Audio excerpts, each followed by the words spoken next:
आता पाहूया राजकीय विश्वात काय सुरू आहे त्या संदर्भातल्या टॉप 9 बातम्या।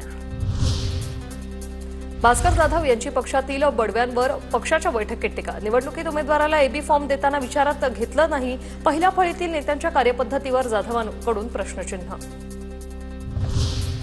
भास्कर जाधवांची नाराजी माझ्यापर्यंत आली नाही। ठाकरेंचे दरवाजे जाधवांसाठी कायम उघडे। विनायक राऊतांची प्रतिक्रिया। भास्कर जाधव यांनी शिंदेंचं नेतृत्व स्वीकारलं तर आनंदच आहे। जाधव यांच्यासारख्या नेत्याने राजकीय संन्यास घेणं अयोग्य। तर मातोश्रीवरील राग जाधव यांनी अनेकदा माझ्यावर काढला। मंत्री उदय सामंतांचं वक्तव्य। दोन्ही ठाकरे एकत्र आले नाही तर मराठी माणूस हताश होईल। प्रकाश महाजनांची प्रतिक्रिया। महाराष्ट्राच्या मनातलं जाणणाऱ्यांनी भास्कर जाधव यांच्या मनातलं जाणून घ्यावं। भास्कर जाधव यांच्या नाराजीच्या चर्चेनंतर मनसेच्या संदीप देशपांडेंचा ठाकरे गटाला टोला। तेजस्वी घोसाळकर यांची नाराजी दूर करण्याचा ठाकरे गटाचा प्रयत्न।